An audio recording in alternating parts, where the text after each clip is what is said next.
Alright, I gotta tell y'all about the time that I almost got kidnapped in Austin. What's good, y'all? I'm Yours G, and this is Yours Reviews Everything Storytime. Alright, so Houston to Austin is 2.5 hours away, and I drove the whole time, like right after work. So when we get there, we have some issues with our Airbnb. We sitting up waiting. We finally get all that settled, but we don't get into our Airbnb until 2 a.m. So the next day, we sleep in. The next day, I'm not trying to hear no let's go nowhere shit. I'm a homebody. I'm really not trying to be out. But that's not my wife. She's completely opposite of me. So she hit me with that, let's go to 6th Street, let's get fucked up, don't be staying at home, Yours.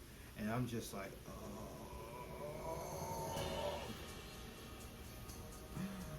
I get dressed up in the clothes that I brought so we can go to 6th Street. We go to 6th Street, but there's an issue. We came with my sister-in-law, brother-in-law. It's like 10 of us, 12 of us. And my wife don't like waiting on nobody. She ready to go, she ready to go. And we just dip. We take off. We hit 6th Street by ourselves. We've been there before, so it's nothing. We're going to this new club. I don't remember the club, and I don't want no issues, so don't really matter. We go into this club. We head. They're patting you down at the door, and I got a knife on me, so I have to go like stash it. I don't know.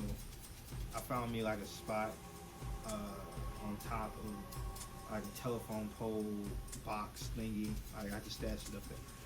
Cool. So we get patted down. We make it inside there. There are 2 bars. We hit the first bar like as soon as you walk in. There's a bar. We hit that bar. A male bartender, really young, looks younger than me. So I don't like to drink, but when I'm out, my wife likes to drink, and she can't drink by herself, so I'm drinking too. Margaritas. Let's do this. Give me a margarita. She get one, I get one. I drink it. The margarita is so nasty. I spit it out on the floor right there. And I look and I'm trying. I didn't even think before I did it. I just spit it on the floor. The bartender sees, and I'm guessing he's new because it wasn't at all like it. A margarita is a mix of drinks. This was like straight alcohol. So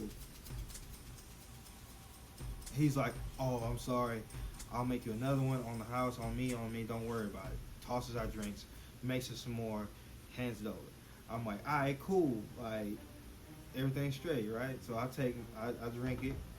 Same shit, but I'm prepared. And I'm like, good job, dog. I tip my usual $5 and I get out the way. We dropped those drinks off in the trash and we made our way to the second bar.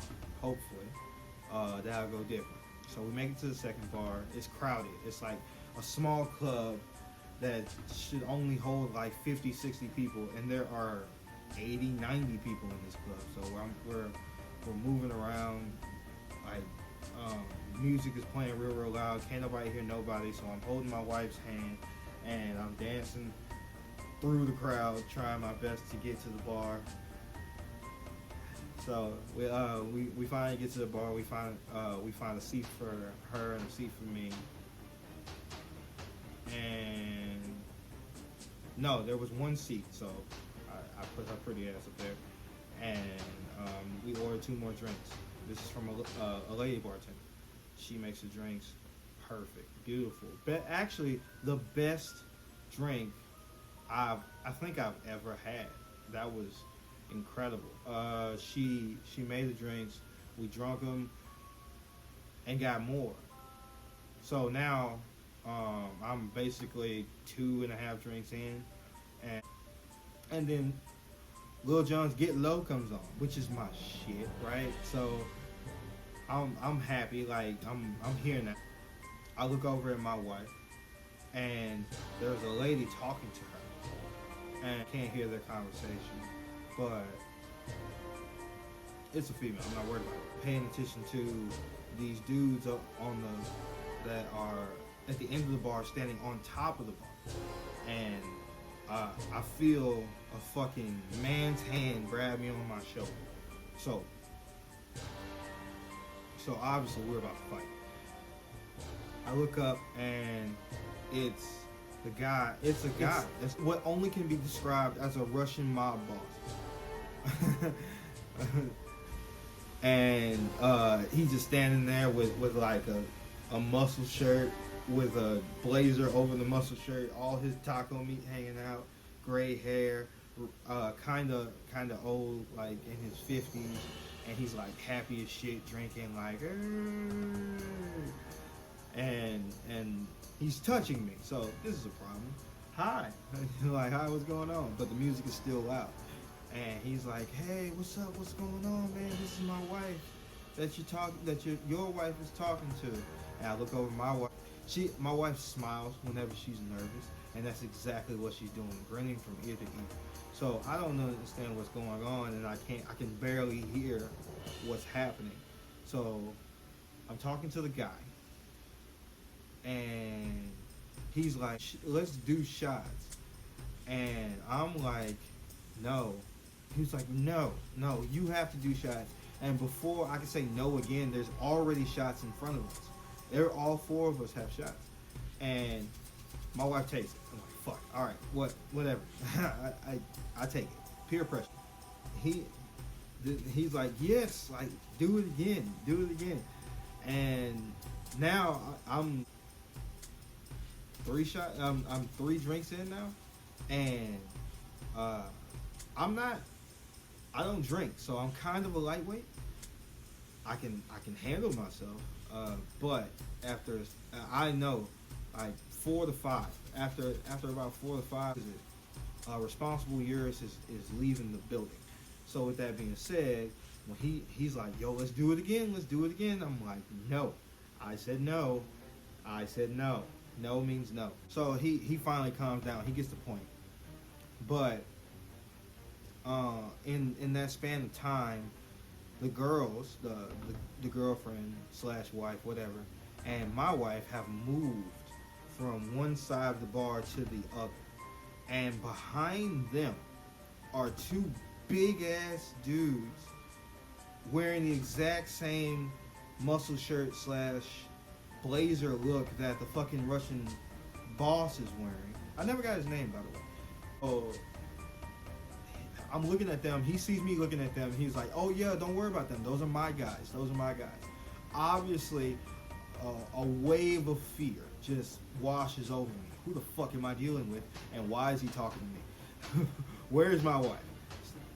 She's right there. I can see her. She's like 2 arm lengths away.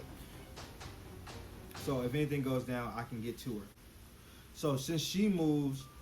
There's a spot open next to me, so the Russian boss sits down, and he's talking to me, asking me if I'm having a good time.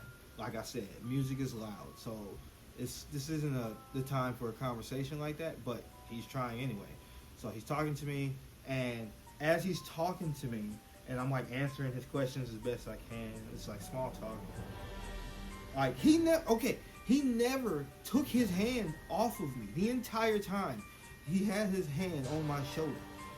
Like, and as the small talk continued, his hand went down my back from my shoulder. It was so subtle, bro. I couldn't even, I forgot that he had his hand on me. But as he's talking to me, his hand is sliding down my back, and vividly, I can't remember our conversation because I was kind of tipsy. The music was loud. But the one thing I can tell you that actually did happen, and that he actually did say out of his mouth was, "Did you like those drinks?" As he's rubbing the small part of my back. Immediately, my mind went to, where's my knife? It's outside. I have to know. I'm in danger. I'm in danger. My wife is in danger. So, I tell him, I need to go outside. So I get up, I grab my wife by her arm, because at some point you have to be a man and just do what you need to do. and I dragged her out of the club. I mean, I didn't like. She wasn't like kicking and screaming. She was ready to go. She knew what was up. Like she felt the same shit that I did. There was real tension, but we made our way outside, and I was like, "Did you pick up on that shit?" And she was like, "Absolutely. Let's fucking go." Like I said, we got to Sixth Street way before the rest of our people did, and I'm like, "Yo, where's your sisters?" And she calls them, and they're like, "We're on Sixth Street." We're like, "No, you're not, because we're on Sixth Street." It's like, "Well, what are you around?" And they explain to us, and come to find out, they're on the other side of Sixth Street. There's a dirty side and there's a clean side. I didn't make that up. That's what they call it. So they're like 4 or 5 blocks away. So we have to get on those scooters, those Lime scooters, which is probably my favorite part of Austin, riding around downtown on those Lime scooters, um, going fucking 25 miles an hour in a straight line, trying not to murder nobody or yourself. Is awesome. It's the most fun I've had outside of the city of Houston. It was, and basically, we needed to get away from that club as fast as possible. I didn't feel safe. I got my knife, and we jumped on those scooters and left. We caught up with my sister-in-law and her people, and we danced at like 6 different clubs until everything shut down, and then we went home to the Airbnb. I feel like the worst part of this story is that I didn't learn anything. I mean, what, trust your instincts? I don't know. Like, that man probably was just friendly as hell, or a swinger. I don't know. But he gave me really intense, I'm gonna kidnap you vibes. Real slave trade vibes. And I like to keep my life exactly the way that it is. So I got the fuck up out of there. I mean, I might be wrong, but down in the comments, tell me what you think, what you would do in that situation, because running away sounds like the most logical thing to do while you still have the opportunity. Like, comment, subscribe. Y'all be easy.